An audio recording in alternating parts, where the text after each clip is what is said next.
This is Kerrigan and Company. Prize-winning fun. The Topsfield Fair is back, October 3rd to the 13th.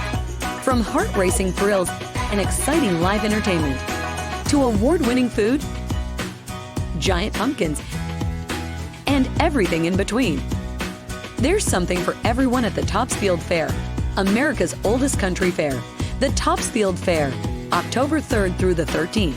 For more information and to purchase tickets, visit topsfieldfair.org. Hi, everybody. This is Kim, and we're cooking up a great show today. This is Kerrigan and Company. Kerrigan and Company is here for you. Yes, Kerrigan and Company is here for you. Hi, everybody, and welcome to Kerrigan and Company. It is so good to have you with us this week, and I'm very excited about who's keeping me company this week. Now, this is a chef restaurant owner whose journey, his culinary journey, took him to Thailand and Paris and New York, and finally decided to land right here in Boston, and we are so happy that he has. I am so excited to introduce you to Douglas Williams. Maybe you already know him. It's great to see you. As well. And so, did I get that right? Thailand, Paris, New York. Yeah, the whole. The first place that really popped me off was Vienna, Austria. And I don't talk about like that in my CV or talk about it in interviews, but that was the real thing that inspired me to see life from the European side. I was like, I want more of this. I need more of this. This must happen because I had never seen outside of the United States except for like Nassau, Bahamas. But and you were a kid from Jersey. I was a kid from Jersey, Atlantic City, 1 block from the beach, and you don't have to have money to live near the beach in Atlantic City. It's beach, boardwalk, casino, ruins, right? It is not the greatest place, but it is somewhere that I'm proud to be from. It is a place that grew me. It is a place that gave me great perspective and honestly pushed me to want to get out into the world. Yeah, absolutely. You got a fabulous story, and I want to talk about it. Before we do, though, we just want everybody to know, Mida.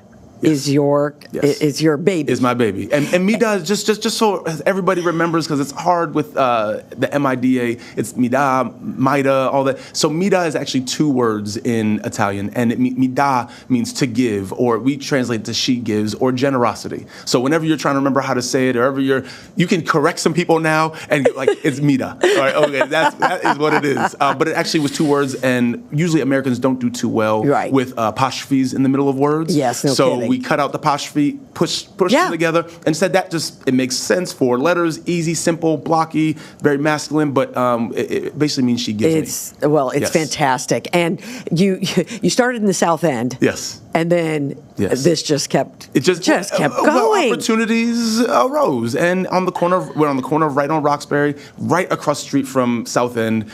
It seemed like the right thing to do. So, Ayanna Presley was my counselor at that time, District 7, Tito, all the people. It was just really just an amazing, beautiful time to be there. And also we had to somewhat theoretically extend the South End over to us and pull that business over. The first year was very tough. Oh, I bet. It was business in the first year was hard anyway, but it was extremely tough. You were adding to the toughness by just its location, but you know what? I admire that. Thank you. Because you stuck it out and you made it work. Yes. And boy, did you make it work. Yes. And I have incredible partners. I mean, my partners really were the thing that really brought me through brought us through the hard part. And then after the first year was over, then we made it great. It started booming, and then COVID, and I don't want to make it all about COVID, but that was honestly, instead of being a drudging, gray, cloudy time, it was a time we had to zip up our boots, lace them up, get it right, toughen our belt, and say what would we want to happen if we were looking at this from the outside? What would we want to happen? We would want to survive. Yeah, you know, Douglas, I feel like, and you and I were talking about this a little bit off the air, but I just have such respect for restaurateurs who survived that time, and some would have survived. It was not no fault of their own; they couldn't survive. And some people had restaurants for 30 years, 20 years, and they wanted a reason to get. And honestly, that's a beautiful. Yeah, that's a nice ending, right? Exactly, that's a soft landing. But having said that, you really had to be creative, and there you are, so early in it, and you you had to be creative to survive that. Absolutely. And I think that's what happened with the restaurants that really came out and then flourished, because you were creative during that time, which is not an easy thing to do. And also, we felt this sense of durability. Like our employees, a lot of our employees came back. Some did not, and some decided to choose different paths. We have a new influx of employees. Yeah. My partners and I had to change our strategy, and we just said, "What this is? I have no accounting degree. I have nothing to fall back on." And I think a lot of people do ask, "How did you make it?" And really, it just comes from when you don't have another route, when you don't have another possibility, you are surprised what you do, and you're surprised the decisions you make, and you're surprised the hours you put in. And I think that is one of the unsung heroes of the business world, is that it comes through tenacity. And when you have no other thing to fall back on, when there is no parachute, there is no net, you have to figure out that way to make it work. Because my babies have to make it. They have school to pay for. I have taxes. Everything has to happen. Yeah. And there's an expectation at home that I have to provide, and I really try. Yeah. So. Well, you survived it beautifully. Then you started to grow. Yes. So now, out of COVID, yes. Yeah, and a lot of it exactly. was due to COVID, because there were so many either vacant spots or places that have just moved on. And my partner saw a lot of opportunity in the city, and we said that there was going to be an afterwards. There's going to be a post-COVID, right? There always is a post. Of course. So where do we want to end up? What do we want to be? Even East Boston, I never thought in a million years that I would ever be in Which, East by the way, Boston. that restaurant is beautiful. So gorgeous. It's like a little jewel box. It is like every time I walk up to it, impresses me. I'm just like, that is such. It's so pretty. It is so pretty, my and it makes friend. you feel pretty. It makes you feel great about Yes. yourself. It makes you feel like I'm walking up to that to have a great dinner, and then look back on the city. And then the city look back at me. It's like you're in Hoboken looking at New York City. Is. Like but even better, right? Because it's our home. We're not on vacation, but it makes you feel like you are away. It feels like you have an escape. Yeah. And all while you're getting great hospitality and on the water. And then you get to go it is just, I can speak volumes about it, but it is incredible. It is. It's an incredible location. Yes. Let's walk through the locations. Newton was our second, yes, which also has parking, which is... I gotta plug that Gotta in. get that in, right? Exactly. So if you don't want to go to Newton, we do lunch at Newton, and then the third one was East Boston, which also has some parking around. You got to find it a little bit, but you get there. It's worth going. If you get in an Uber, you're fine. Yes, you're fine. And East Boston is just incredible, and then it's Fenway. Yeah, and Fenway's been our fourth location, and it's just unbelievable. I mean, you get the Sox, you get the history. There's so many buildings going up, as we all know, and to some chagrin of some folks, but that is just that's what growth is. Of course it is. That's what we live in a city, we live in a city. That's what happens. It's all good stuff. Italian food from you. This comes from you. Yeah. So this is like your journeys. Let's go back now where we started. All these different journeys and all the places that you studied and you got under. You. One of the things that I have to say, Douglas, that it appears to me did, was you identified fabulous chefs and said, I'm not giving up until you give me a chance to step into your kitchen and spend time with you. Sure. How smart is that? You didn't just say, I'm going to just study under somebody. Yeah. Well, I really had no choice. Like I said, I found my way out of Jersey. I found this gentleman named Michael Schlau, and he happened to have two incredible partners, Christopher Myers, Esty Parsons, and Michael Schlau. Yep. And they were just... I remember Christopher Myers pulled me over to the side. I moved there in May. My birthday's in June. And he pulled me to the side and handed me a birthday card and a book.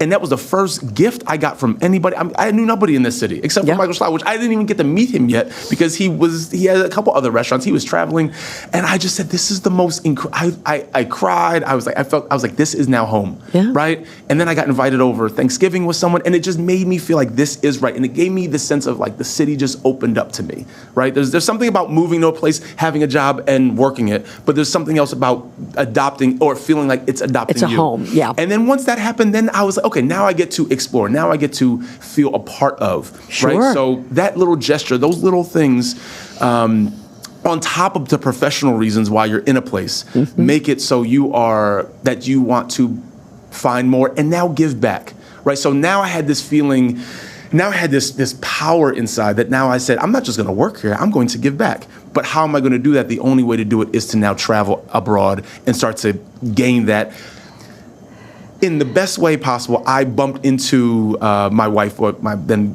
obviously love interest and girlfriend. I bumped into her at this place called Middlesex, and it was in between MIT and Harvard, and we bumped in literally back to back. Turned around, saw this big poof of hair. I couldn't see her because the way Middlesex is, you can't see the faces. You can just see the outline, the profile. And I said, "Oh my God, this is the most amazing woman. I don't even know her face, but she was 5'10", curly hair."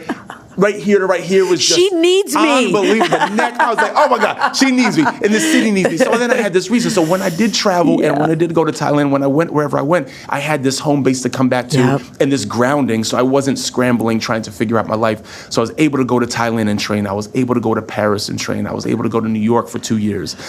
And then come back and say, what do I want to do? And she was working for Arnold Worldwide at the time. So marketing and advertising. Sure. So she helped me build this, what I wanted to do, what I gained my experience, put it into a nice little trapper keeper of a book and give it back to the city. And that is what I was able to do from a very professional and have the resources that she had and do it with complexity, do it with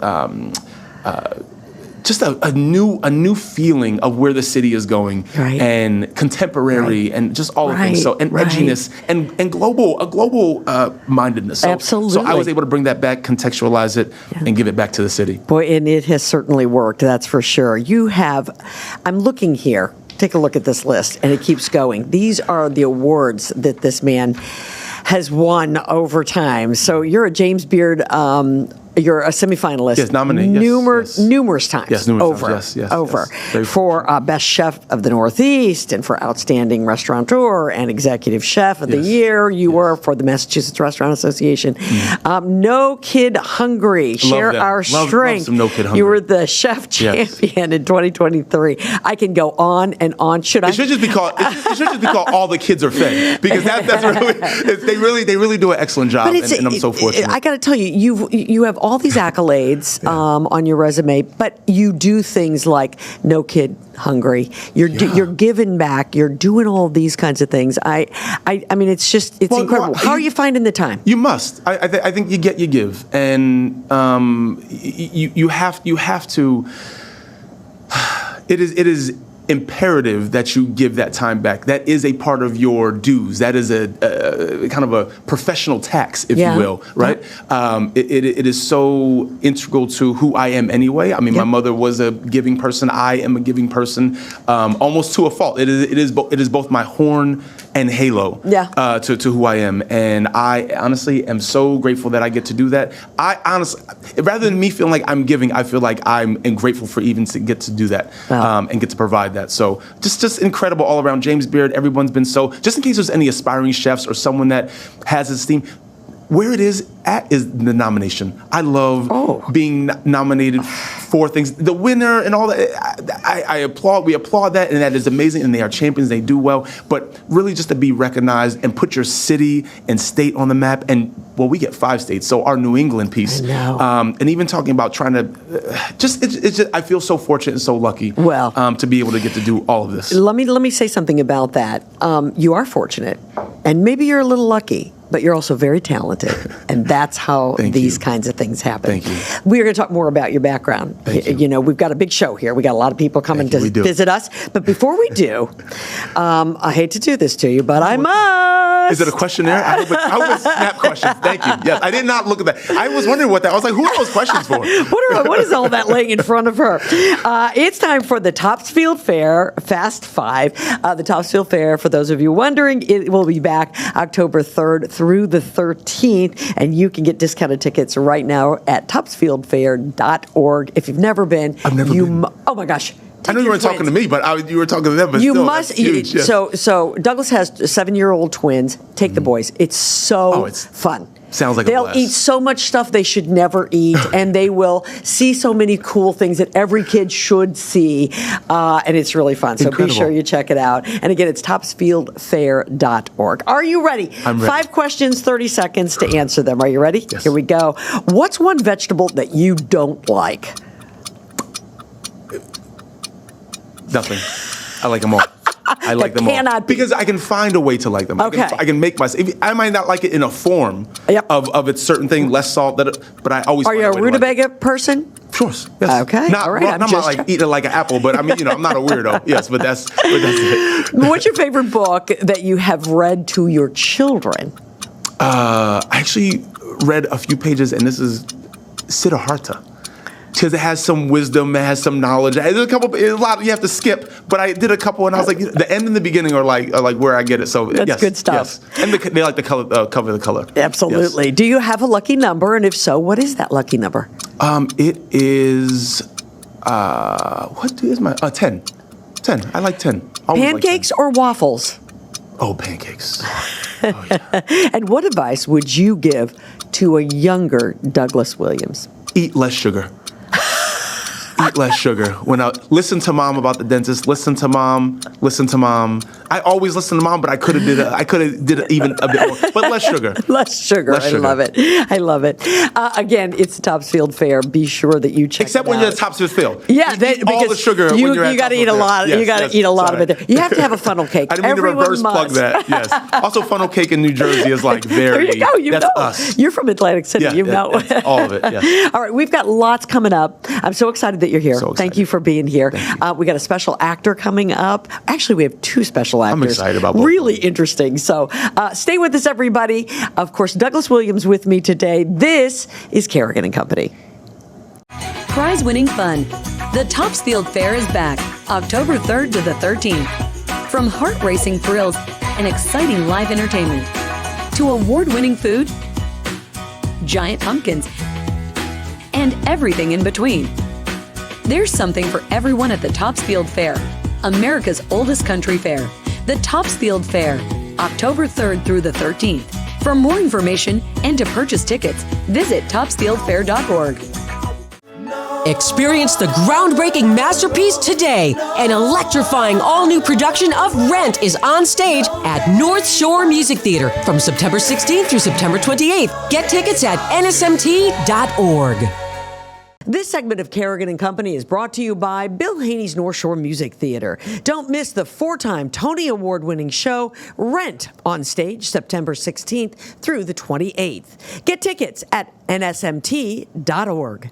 This segment of Kerrigan and Company is brought to you by Lucia Lighting and Design, where people in the know go for the best possible lighting and design experience. Welcome back, everybody. So good to have you here on Kerrigan and Company. Of course, keeping me company today, Douglas Williams, the chef and restaurateur and Mr. Extraordinaire. You know, we didn't talk about the fact that we called one another to make sure we could see, people could see us on the screen. Yeah. We did a good job. We look like a pair of Tic Tacs. Yeah, we're great. We're very good. I love it. I'm very excited about our next guest who is about to open one of my very favorite shows here in Boston on the 9th of September. And the show is Mrs. Doubtfire. One of my favorite memories also. Isn't it, though? Yeah, it is. Which actually means these are some pretty big shoes to fill. Not trying to put pressure on our guest or anything, but Craig Allen Smith is joining us, and he is the star. And he's going to be here in Boston in just a couple of weeks. It's good to see you. Good to see you. Thank you so much for having me. Are you feeling that kind of pressure? Because this is like one of those shows that everybody has a story about. Oh, yeah. I mean, I saw this movie. It came out in 91, so I was 11. And I think I saw it in the movie theater like 8 times with my best friend. We just loved Robin Williams and anything he did. So, yeah. Yeah, it is. It's awesome. I still have mine on VHS tape. It's all Wow. still part of my childhood. You'll have to explain to people what a VHS tape is. Yeah, I try to fit it in the cultural, pieces every now and then, but we figure it out. Right. But we were just chatting a little bit before we got on the air, and you were saying that you feel like this is one of the biggest roles that you've played in your career. I don't feel so like far. it is. It is one of the biggest roles. Well, so what's it like to take this on? It's actually really fun because now that we've been through so much rehearsal and now that we've incorporated all the costumes and technical elements, we're just it's just so much fun. It's like a freight train. Once it starts, it doesn't really stop. So for me, like 2.5 hours flies by like that, which is great. Do you have a English accent when you're doing the role, or is that natural, or do you have it already, or are you covering up like Idris Elba? Like how do you do it? For you, Mrs. Doubtfire, Yes, you mean? yes, of course. Oh, so I'm trying to pay homage to Robin Williams and what he did with the character. So I feel like a lot of that is just pulled right from my childhood, because I used to do the accent all the time. I would walk around, open the doors and go, hello. So we were talking about the costume. I mean, can you imagine? I mean, this is, and you, in the movie, on stage, no doubt, you're in and out and in and out. Talk about the costume. What's it like to look in the mirror and suddenly be Mrs. Doubtfire, which has got to be a shock? It is a wild experience. Yeah.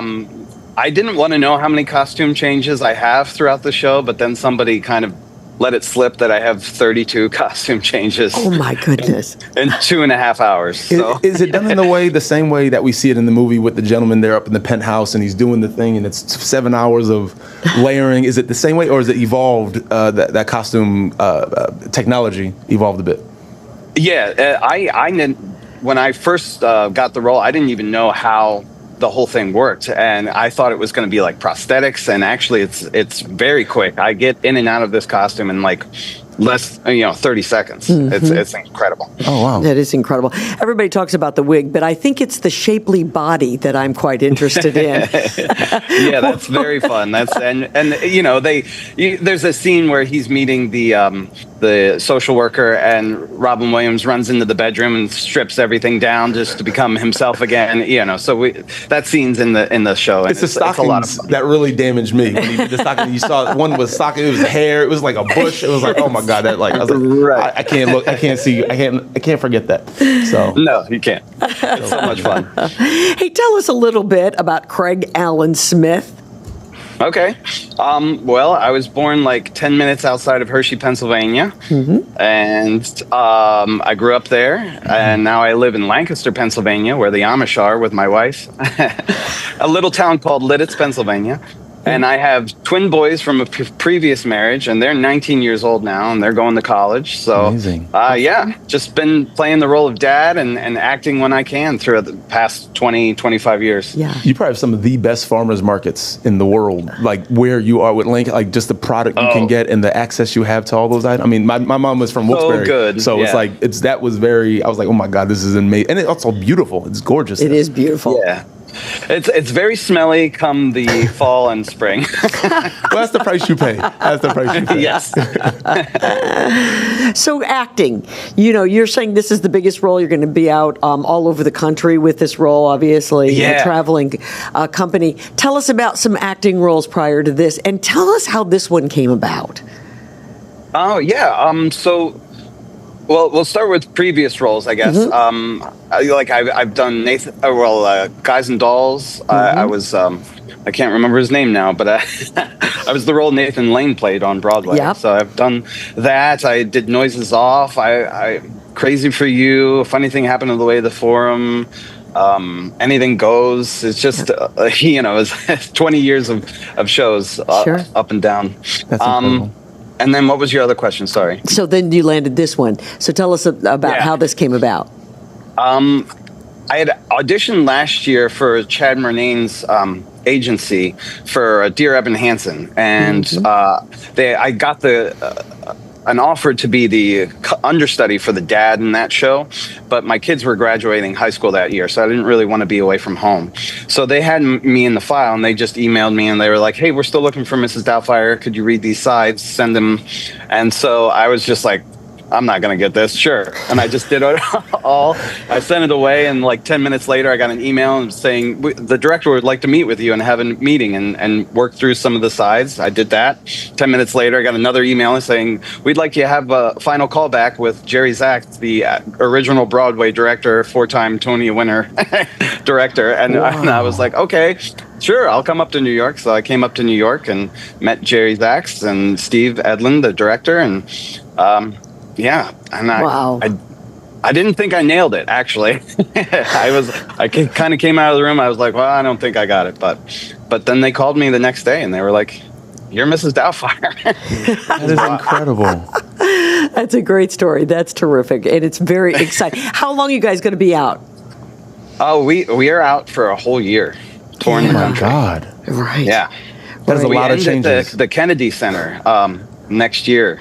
Oh, my gosh. Oh, wow. Yeah. That's fantastic. Look Are- at you. yeah. Are you going to be doing I'm any so excited to come up to Boston, too. I love Boston. That's a great city. I can't wait to eat all the good food there. Yeah. We can't wait to have you. Yeah. Are you going to be doing live changes on stage? Is that part of the? Because I know it was part of the movie. Is that Yeah. also? It is in the show. Yeah, Really? it's built into the show. You see, and it's at the end of Act 1, towards the end of Act 1, which is kind of great because then it gives the audience a little perspective as to what I have to go through. Also every fully time I breaks get the ice. in and out of that Completely. That's when we all get I to have know Craig, by the I have a way. great team of crew helping me. Like I have a star dresser and then like a wig and hair, mask. Oh, the production probably has to person. be very quick and Yeah. very efficient, and Yeah, very I tight. bet. I bet. So you're the first person that I've had a chance to ask this because we've had lots of other Broadway stars on, but we're never meeting up with them as they open a show. So Sure. as you because a lot of times they've opened somewhere else, and obviously Boston is on the tour. So talk a little bit about what the experience is like when you open up, and then what is your experience from the night to the 21st? You're here in Boston. What are you doing that whole time? Probably sleeping. I know, If right? I'm- Exactly. That's a lot of it, right? If I'm not doing the show, yeah. So, give me that question again. Well, I guess what I'm asking you is just what kind of life do you have when you're out there on the road? And here you're going to open in Boston, and it'll be very exciting, Yeah. no doubt. But it does become a bit mundane, right? It becomes a job. Well, yeah, and you certainly have to find ways to keep it fresh and entertaining for the audience each night. Sure. So I don't think it's going to be a problem in Boston because it's going to be opening. So we're still going to be, fresh off the ground running with the show. Sure, So, sure. What's your life like Yeah. when you're in a city? Though I know you sleep Yeah. a lot, but I mean, what is your life like? Oh, so I'll get up, might play some video games with my best friend, That's eat cool. some breakfast. My wife and I are big foodies, so she already has lists of everything laid out of where we're going to eat at each venue. So we'll go probably hit up some restaurants around town and walk around the park. I love that little Yeah. park right near the theater there. Yes, exactly. And then What is call time for you as a professional? What's that? What is call time for you to get into what is your, get in? I'm not good with these things. I know the show's like 7:30, so I mean it might be like 5:30 that we have Oh, to that's get not there bad. a little I early. pictured like 7 hours in makeup. Okay, you got it. You got the easy street. Okay, you're good. Yeah, we're good. I love this idea that your wife's is she gonna travel with you a lot of it with the kids being in school, or Yeah, so my wife actually gets to work from home, so she'll be incredible. like sit down stays. She's going to come out and visit. So Oh, yeah, super. and That's spend some great. time. Yeah. So Douglas is a chef restaurant owner here. Okay. And so I'm just giving you a few tips here. I'm just trying to help you Yeah. out here in Boston. But if you can hit up a Mida, you'd be really smart to do so. Yeah. What's the name? Amida? Mida. Mida. Mida. We have a bunch of locations. We'll get you all set up. MIDA. We'll get you all worked out, and it's super easy. It's Yeah. All right, done and done. Yeah. Say no more. Yes, we'll get you. That's I promise you'll be glad you did. That is for certain. Well, listen, Fantastic. so you got a year right now. I know it's hard to look out, but you got a year on the road. Yeah. What happens after, Mrs. Doubtfire? A lot of the actors will keep auditioning, like submitting throughout. So Right. as soon as when a contract ends, it's just like another gig. You kind of have to like just try and get work for the next slot that's open. Yeah. I mean, that's the life of an actor. It's just always looking kind of for the next gig, right? Yeah, part of it. I'm not as good as that as I should be, like a proactive. But yeah, a lot of people have a lot of chutzpah to get that done. So yeah, big time. Anybody in this cast that you've worked with before? Brian Kolanowski, he plays Frank, who's actually my brother. Yes. He and I did Sister Acts like 8 years ago at the Awesome. dinner theater where I usually work. And then I know of Melissa Campbell, who plays Miranda. We never worked together, but we were at the same theater, so we kind of crossed paths. But she's wonderful. They're wonderful. The whole cast is wonderful. They've worked, cast and crew have worked so hard to make this the best production that we can make, and it's quite a something to watch. Can't wait. That's so Really great, pumped. so great. I'm going. Absolutely. I'm going. So much fun. Craig, how about the kids in the show? Do they alternate the kids, or how does that work? Well, the kids have toured more than most of the adults, actually, because they've been working since they could speak, probably. But they're wonderful. They're delightful. We have 2 casts of kids that will rotate throughout the week, taking shows off and on, and then in between that, they have to do schooling too. So I feel like they have the brunt of the work, actually, in terms of. So wow, it feels like if you're a kid, that's a tough life, but probably a lot of fun. Yeah. It's a bunch of fun. Just the joy that's in their eyes every time they get to do it is it's what keeps me going, because it's just so much fun to see it through their perspective. Well, listen, we can't wait here in Boston. We're so glad that you're opening here, and I'm so glad that you had time to just spend with us, and we're going to push this out and make sure that everybody knows. His name of course is Craig Allen Smith, and tickets are available. It's Broadway in Boston. It's September 9th through the 21st. It's at the Emerson Colonial Theater, and they're opening right here, so don't miss Craig. Mrs. Doubtfire. Thanks, kiddo. Good to see you. Thank you again. Make us proud. And goodbye. All right. Thanks very much. Stay with us, everybody. This is Kerrigan & Company. Shorter days don't have to mean less time outdoors. It just means you have to add your own lighting. Now's the perfect time to talk with my friends at Lucia Lighting and Design about incorporating lighting into your landscape. If you do it now, you'll be able to extend the season and won't have to miss out on your outdoor time in the future. The experts at Lucia Lighting will help you find the perfect outdoor lighting for you. Get started by scrolling their website at lucialighting.com and then make an appointment to visit their magnificent showroom in Lynn, Massachusetts. Don't wait. Go to lucialighting.com right now.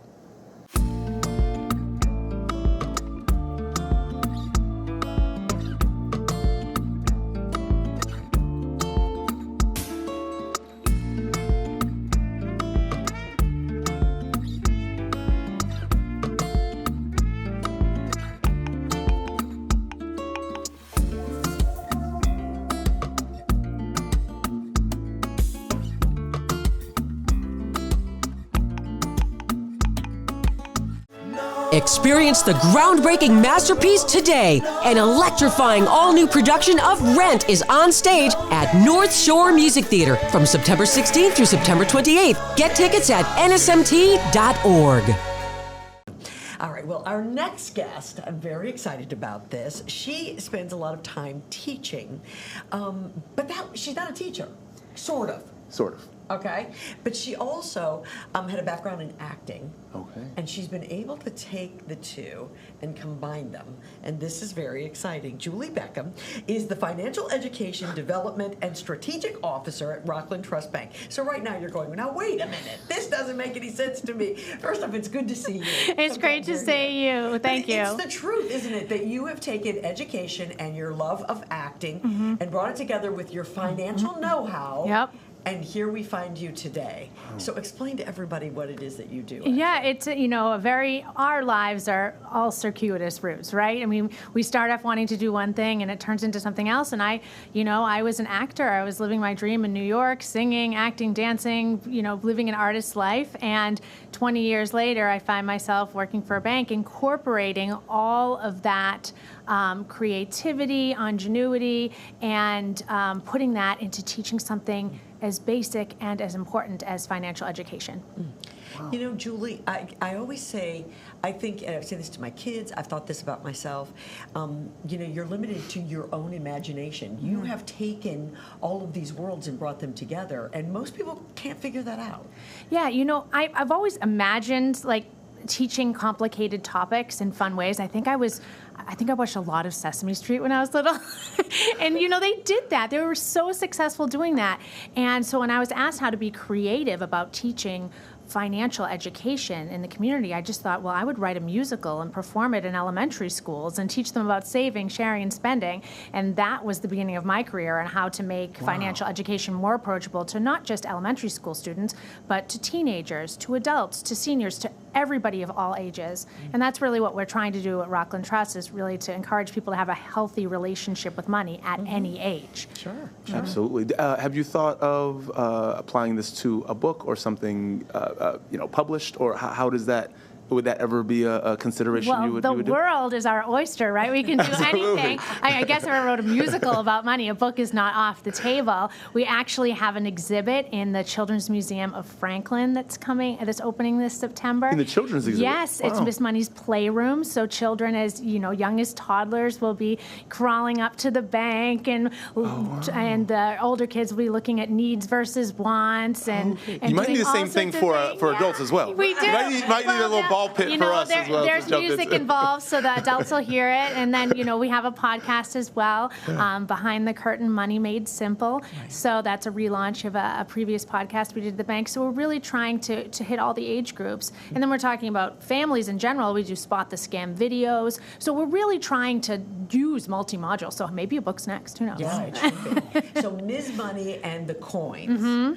And that's the name of the musical. Yes. And you take that into grade schools and that kind of thing. So what's the approach? What do you say to the kids through that musical? So we sing. So it's a 5-song musical that's now online. So I performed it more than 500 times over 10 years to more than 150 elementary schools in the greater Boston area. So sometimes I go places and people look at me funny, like, yep, you do recognize me. I sang and danced in a green dress at your school. But now they're recognizing the cartoon version of me online through Miss Money's Classroom, which teachers and families can access with a printable activity guide, 5 lessons and songs, and a teacher-driven lesson plan that cites Department of Education standards so that teachers and principals know that what they're teaching aligns with their core values. Wow. That is incredible. Isn't that incredible? That is something. I mean, it makes such sense, too. I mean, think about this. I mean, that's how I learned the states, through a song. Through a song. I mean, you said, Sesame Street. That's and the bills with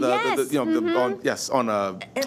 what was it? Schoolhouse Rock. Yes. Yes. This is how you do it. I mean, it's genius. Thank you. It's really cool. It's fun, and it's hard to deal with, think about, use money. And if kids can get curious, they're already curious. Anything that a parent does, right?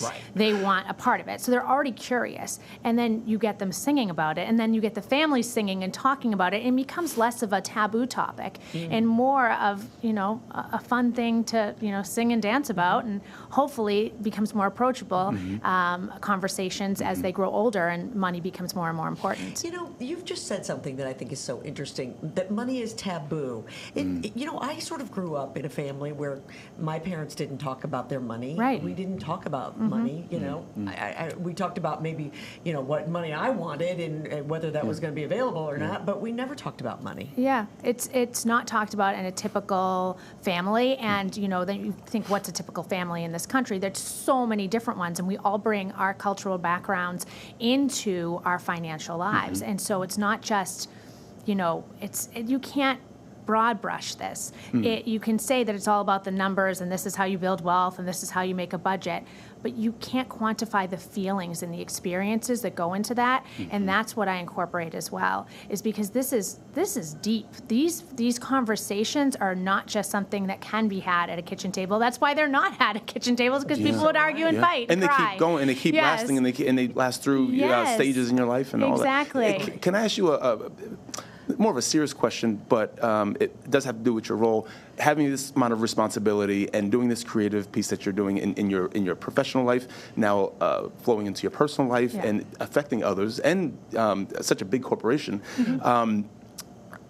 there must have been was there any sort of damage in your past or your childhood that makes you want to do this better for other people? Like for me, I had similar things like that happen, some damage in the past. Has anything happened to you that you are fighting against to push this to happen or experience? I've visited so many schools in the Commonwealth of Massachusetts and in the tri-state area because I lived in New York State, New York City for a long time. And the inequities that exist within the, what children get and don't get as far as their education is concerned has really been a consistent drive for me. And so everyone is coming from a different place, and I just feel like everyone deserves this kind of basic personal finance education so that they can make informed decisions and not trauma-based decisions or not decisions that their parents made or didn't make or didn't want to talk about and that they are repeating. So I just feel unnecessarily. Unnecessarily. I feel very fortunate. I did not get a personal finance education by any means, and we didn't talk much about money, but I am an observer of human behavior just as an actor. And so I observed my grandmother literally going to her mailbox and paying her bill as it came in, putting the stamp on and going back to the mailbox. And I observed, what happened in my family was my mother shoved them in the drawer and then pulled them out once a month, and then, everything went a little bit crazy. Yeah. And so I think that you take those experiences, and I want to, use those and realize that not everyone's is the same, but everyone has something, and they bring that history to the table. And how can we air that out, acknowledge it, respect it, and then learn some tools to do what we want to do and set our own financial priorities. Absolutely. Knowing that you were coming on, I was kind of thinking about this. And I, no doubt, because you've done this long enough, you are seeing some real cyclical changes when it comes to people talking about money and ways to deal with their money. Obviously, right now, economic times are such that a lot of people are concerned about money, and then there's other times where we have boom times and maybe people are not so much. Do you see that reflected in kids? Do you see that reflected in those that you talk to? Yeah, I think that, the Gen Z is really a little bit more attuned to it. I think they've grown up in financial uncertainty and with a lot of technology, so they're self-learners in a sense. So they really want this knowledge. They want to do it right. They've seen millennials get into student loan crisis, and so they want to. I feel like as a generation, they really want this information, and younger kids do as well. These kids in schools are advocating for personal finance education, but I do think when there's a level of uncertainty in general in the economy in any way, I think people tend to want to control something, and so a lot of families want to control the money. So better than personal finance, right? Yeah. So the first step in that control, though, is to get educated, because a lot of us aren't, and we're just we've learned through the school of hard knocks, or through a neighbor or a friend or a father or an uncle or an aunt or somebody, a co-worker, and is that vetted? You know what I mean? So when people ask me about even just influencers on TikTok or Instagram, and it's great, listen to them, let them get you curious, but make sure you look at other sources too. Let's diversify all the ways that you're learning. Get a book, listen to a podcast, get curious, and do it in all different ways so that you can fill in those gaps. Would you call this a bit of a dream job? I love my job. Yeah. I mean, I get to help people. I get to learn all the time. I get to use my creativity and the fact that I once in a while burst into song as an asset. So I don't know how that happened, but I really do. I really feel like I work with amazing colleagues who are absolutely supportive of the way that we've strategized to approach financial education at the bank and throughout our footprint. Incredible. So I just feel very, it's a very unique lucky position, but it would take a very unique individual to fill it. So how lucky is Rockland Trust that they have you? Yeah. But having said that, I think it's really interesting that Rockland Trust is invested in this kind of thing. Yeah, that's really incredible. It's a community. It really says something about the culture of the bank, the culture of wanting, each relationship matters. We want to have our community members, our customers, have a good relationship, a healthy relationship with money,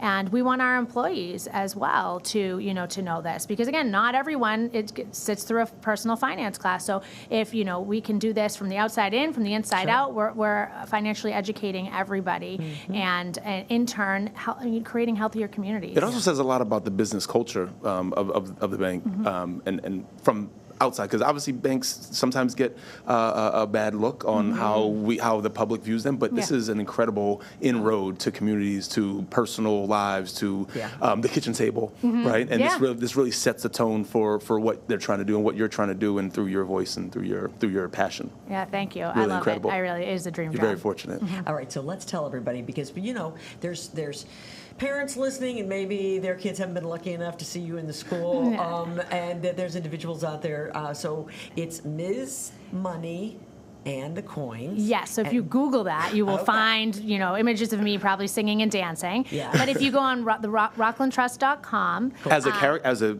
illustrated? Illustrated, yes. Okay, good. You can go on rocklandtrust.com and look for Miss Money's Classroom. It's under the education, the financial education tab. You can also find our Spot the Scam videos. You can find how to host a Credit for Life fair, which is another program we do in your high school. You can find Behind the Curtain Money Made Simple, which is the new podcast, and our older podcasts as well. So lots of information. Really incredible. Terrific. Julie Beckham, thank you so much. Thank you for having me. So great to have you here. I thought we were going to get a performance, but we didn't get anything. We're a little upset about that, but next time. A little dancing and singing here. Oh my gosh. I know. I do burst out into song every once in a while. Maybe next time. Okay, cool. It's a deal. Pleasure to meet you. Nice to meet you. Continued success. It's really exciting, and it's really great. Thank you so much for having me. Folks at Rockland Trust, they're doing a good job. That's really a cool thing. All right, everybody, stay with us. This is Kerrigan & Company. This segment of Kerrigan & Company is brought to you by Bill Haney's North Shore Music Theater. Don't miss the 4-time Tony Award-winning show, Rent, on stage September 16th through the 28th. Get tickets at nsmt.org. Oh, it's hard to believe, but here we are at the end of summer. However, you still have time to take advantage of some incredible specials being offered by my friends at Sienna Aesthetics Medical Spa in Beverly. If you've been thinking about facial fillers, now's the time to chat with one of their experts. How about a great end of summer facial or some Botox for the fall? All at fantastic prices. Make an appointment now at siennaaesthetics.com. That's siennaaesthetics.com. Tell them Kim sent you. This segment of Kerrigan & Company is brought to you by Sienna Aesthetics Medical Spa. Take years off your face with the very latest technologies at Sienna Aesthetics in Beverly. Well, this is the time of the show, of course, that we wrap things up. Douglas Williams is with me today. He is a chef. He's a restaurant owner. He's an award winner. He's a father. I think you're my hero.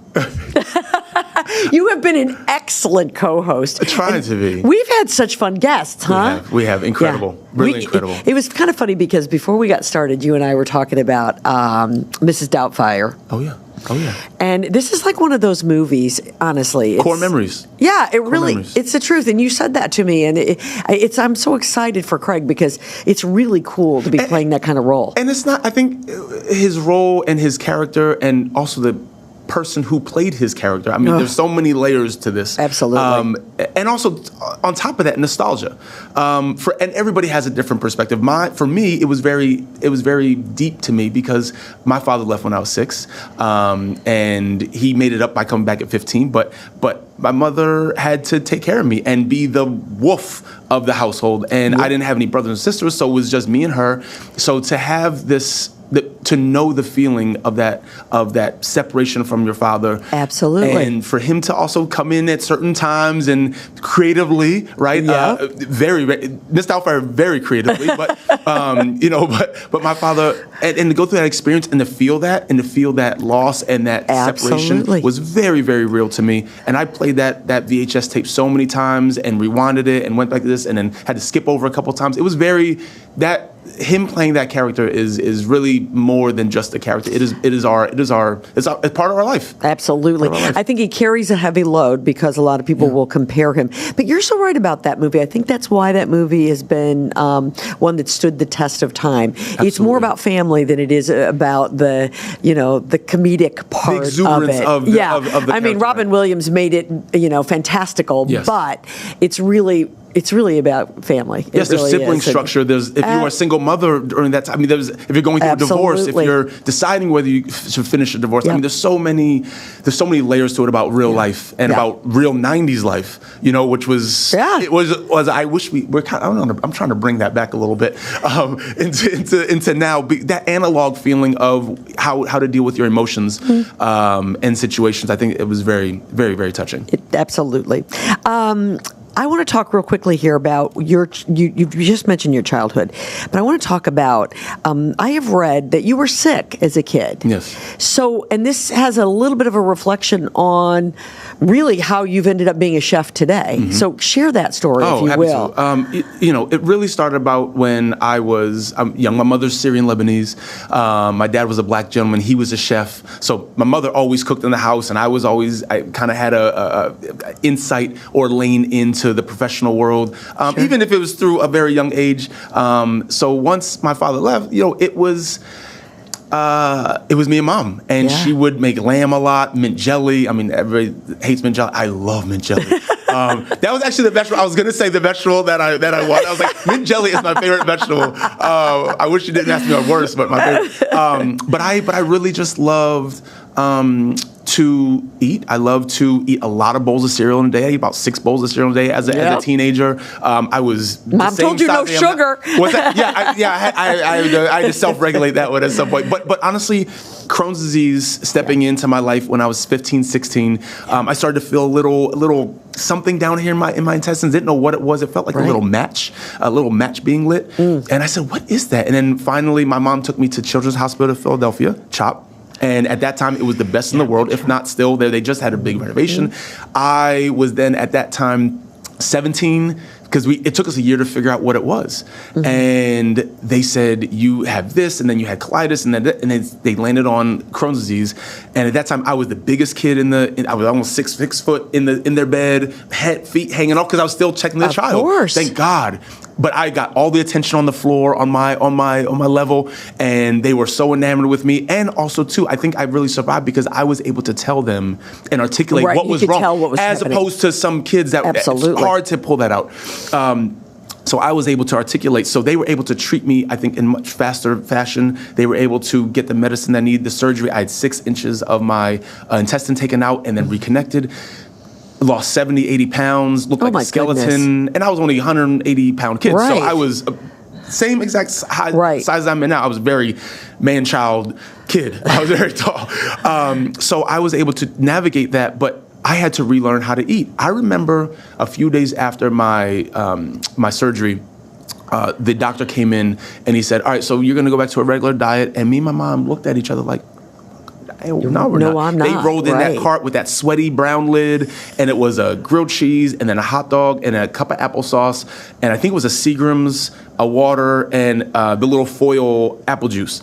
And we were just like, what the fuck? Like, because they thought that medicine would heal it. They thought there was the medicine that's very popular now, not Rinvoq, but all the Pentasa, all the things that they have now, the steroids. We did not want to do that because I was technically still growing. You were a child. And my mother did not want to get me on steroids. So we had to fix. She said, she found this book, for anyone out there, we found this book by a doctor named Elaine Gottschall, right? Elaine Gottschall was one of the foremost leaders in Whole Foods, right? And I don't mean Whole Foods the store. This is before Whole Foods. You could not go walk in a store and buy 4 ounces of almond flour. This was not that time. My mom had to buy almond flour in a 40-pound brick from Pennsylvania, from Lancaster actually, get it, chop it up in pieces like a drug dealer, and then put it back in the freezer because it came in blue cellophane. I still remember this very vividly. The only things I could eat was almond flour, eggs, and honey, and some lemon. And yogurt, because she made yogurt all the time because she was of that culture. Sure. And I said, and I ate that for a year. So we had to basically let the inflammation die down, and we found out it wasn't the diet that was hurting me. That actually was the thing that was nourishing me, but I couldn't eat it because of when it passed through that hole, it inflamed, and then it would heal. Then it would be scar tissue. Then it would get tighter and tighter. And Absolutely. And then nothing would pass through, and that's when you would have to get surgery. So once we figured out that it wasn't the food, we said, well, what is it? And then I started to realize over the years, over the past years after that it was actually the way I managed my stress. My mother was obviously single. She had me when she was 40. So when this was happening, she was in her mid-50s. Sure. Right? And going into 60 and wondering, and then she also had breast cancer. So she had a double mastectomy when I was 10. She had chemo, she had radiation, all You the were things. carrying a big load as a young person. Yes. And at 10, I woke up. When she sat me down on our mauve-colored couch, she sat me down. She said, "This is happening to me." She said, "I'm going to lose my hair. I'm going to," not me, her. "I'm going to lose my hair. I'm going to lose my breasts. This is going to happen." And she was very bar none with me and said, "This is what's going to happen." Right. And that woke me up and brought me into this manhood that I became. I bet. And so when I was sick, she felt like she was going to lose me before she passed. So she went into high gear and said, "We are going to fix this." And I said, at 17, I took no AP classes. I had no SATs. I had nothing because I missed that time in school. And my teachers were very understanding, and my classmates were understanding. Everybody helped me out. But at that point, I could not, and we had no money to really go to college. So I said, what is the cheapest option for education that I can do? And it was either be a masseuse or go to culinary school. And at this time, culinary school was $9,000, and we got a $1,000 grant. But also, you got to remember, culturally, what was happening was the Food Network was just happening. 99, 2000, 2001. Right. Right in that, I was 15, Right. 16, 17. So I said, so we were seeing all the chefs happen. The original Iron Chef from Japan being broadcast. And I was sick at home, sideways, looking at it like I was looking like Undertaker coming off the mat, and just be like, what is this? And you also got to think, Rocco DiSpirito had a primetime show called The Restaurant on NBC. When that was 8 o'clock prime time. That was a very new big right, thing. and That a was big not thing, a thing. right. There was some food network, the food channels happening, one show at a time on PBS. That was the thing. But I'm talking prime time, in your face. This is a possible career. This has entrepreneurial bandwidth. This has all of that. And I just said, I'll do that. So it was right down the street. And what I didn't know is that a chef in Boston, a year into a chef in Boston named Michael Schlau, actually was a student there in '88 with my dad.